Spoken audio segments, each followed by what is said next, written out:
네, 전국적으로 지역화폐 실효성을 두고 논란이 뜨겁습니다. 부산에도 지역화폐 동백전이 있는데 과연 어떨까요? 저희 KBS 취재 결과 애초 정책 취지와는 달리 사업 자체 실효성이 의문스럽습니다. 스마트폰 연계 시스템이 없고 또 사업자와 맺은 협약도 무용지물이었습니다. 강혜슬 기자가 취재했습니다. 지난해 12월 출시한 부산 지역화폐 동백전. 출시 10개월이 넘도록 정작 스마트폰 앱으론 금액 충전만 가능합니다. 계획대로라면 동백전은 이미 지난달 스마트폰 앱을 통한 쇼핑 시스템이 가능했어야 합니다. 부산시와 동백전 운영 대행사인 KT가 체결한 협약서입니다. 수익사업 모델에 대한 세부 방안을 협의한 후 KT가 9월에 지역 상품몰, 즉 모바일 쇼핑몰을 구축하기로 돼 있습니다. 하지만 KT는 이 협약을 지키기는커녕 오히려 부산시가 모바일 쇼핑몰 운영 대행사를 찾고 있는 것으로 확인됐습니다. 대행사를 찾더라도 별도의 운영 수수료까지 내야 하는데 부산시로서는 이중 비용을 부담하는 셈입니다. 책임지고 구축을 하기로 약속을 했기 때문에 저희들이 하여튼 당초의 협약의 취지를 살려서 구축이 마무리되도록 할 계획입니다. KT에서 이 부분을 좀 지연하였거나 고의적으로 좀 미뤘거나 그렇다기보다는 결국 부산시가 있으나마나한 부실한 협약을 사업자와 체결해 오히려 끌려가는 꼴이 됐습니다. 이 운영을 하는 거는 KT가 책임을 져야 된다라는 부분들을 이에 대해서 시가 이렇게 명확하게 제시를 하지 못하지 않았느냐. 그러다 보니까 오히려 KT가 책임져야 되는데 이걸 부산시 정책위원회로 끌고 와서 인천은 부산과 전혀 다릅니다. 지역 화폐 하나로 온라인 쇼핑과 배달 서비스까지 되는데 모두 사업자와의 첫 계약으로 한 번에 이루어졌습니다.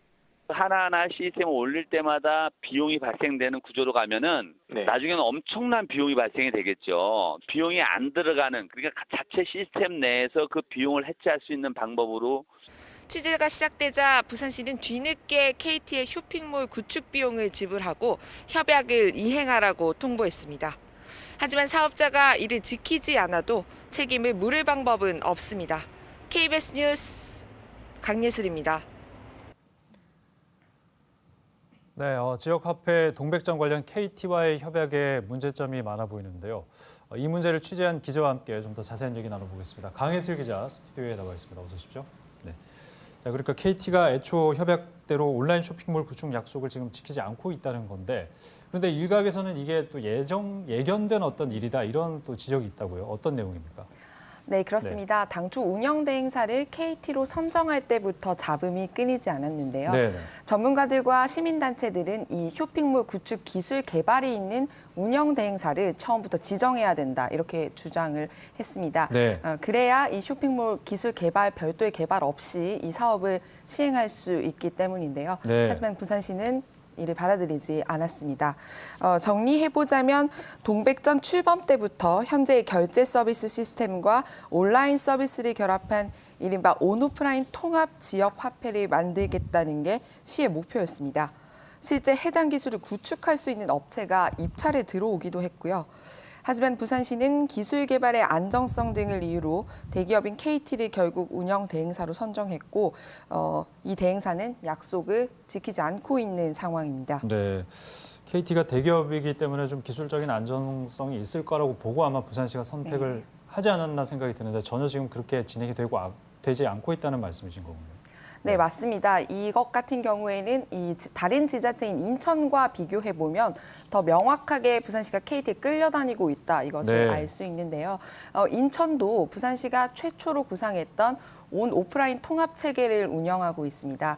그런데 최초의 운영 대행사를 선정할 때부터 이 온라인 기술 개발이 있는 중소기업을 선정해서 이 사업을 시작했고요. 네. 또 운영 수수료 같은 경우에도 시가 부담하는 것이 아니라 이 업체가 지불하도록 협약을 마련했습니다. 이 운영 수수료를 업체가 지불하니 당연히 지역 업체들이 이 쇼핑몰에 입점을 많이 하게 됐고요. 또 많은 가게들을 이용할 수 있으니 소비자들도 쇼핑몰을 활발히 이용했습니다. 이 쇼핑몰에서 나온 매출을 이용해서 시민들에게 이 지역 화폐 캐시백을 지원해 안정적인 선순환 구조를 만들었습니다. 하지만 이런 구조를 만들지 못하고 출범한 동백전의 경우 지금 캐시백을 지원했다 예산이 없어 할인율을 낮추는 이런 상황까지 벌어졌는데요. 네. 운영대사 선정부터 첫 단추가 잘못 꿰어졌다 이렇게 볼 수 있겠습니다. 이게 잘못 꿰어진 첫 단추를 그럼 바로 잡아야 될 텐데 부산시는 또 10억 원을 투자해서 또 비슷한 사업을 추진하고 있다고요? 무슨 내용입니까? 네, 그렇습니다. 이 동백전 내 지역 쇼핑몰이 올해 9월까지 만들어지기로 했는데 네. 이것도 지금 구축이 되지 않은 상태에서 네. 부산시가 비슷한 사업을 시작하려고 합니다. 바로 공공 모바일 마켓 앱이라는 사업인데요. 네. 이 역시 스마트폰 앱을 통해서 전통시장이나 중소상공인들의 상품을 사거나 또 배달 서비스를 이용할 수 있는 그런 앱입니다. 네. 이걸 만들기 위해 부산시가 GS 컨소시엄에 10억을 지금 투자하려고 하는 상황입니다. 네. 그럼 여기에도 또 대기업이 들어오는 건데 그래서 실효성이 있는 사업이 될지 또 걱정스럽습니다. 네, 아직 네. 사업 다 또 올리지 않았는데 이 사업이 중복되고 또 실효성이 없다는 지적이 계속 나오고 있습니다. 네. 어떻게 이용해야 되는지 이 상황을 설명드리면 이해가 빠르겠습니다. 네. 우선 스마트폰의 동백전 앱에서 그 안에 있는 인터넷 주소를 클릭하고 들어가서 또 별도로 열리는 앱에 또다시 들어가야 하는 구조인데요. 회원가입도 동백전과 따로 해야 됩니다. 이렇게 불편함이 예상되기 때문에 소비자 수요가 낮아 성공하기 어렵다는 게 전문가들 분석입니다. 네. 또 중소상공인들에게도 이중 부담으로 작용하는데요. 입점을 원하는 상공인들은 동백전 모바일에도 수수료를 내야 하고 또 공공 모바일 마켓 앱에도 수수료를 지불해야 됩니다. 결제 수수료 역시 별도입니다. 이렇게 되니 지역 상인들을 위한 정책이 아니라는 분통이 곳곳에서 터져 나오고 있고요. 전문가들 역시 지금 상황에선 해당 정책이 지역 상인과 소비자가 아닌 대기업 배만 불리고 있다 이렇게 얘기하고 있는 상황입니다. 네. 그 정책에 대한 좀 꼼꼼한 점검 계속 진행이 돼야 될 것 같습니다. 강혜슬 기자 여기까지 듣겠습니다. 고맙습니다.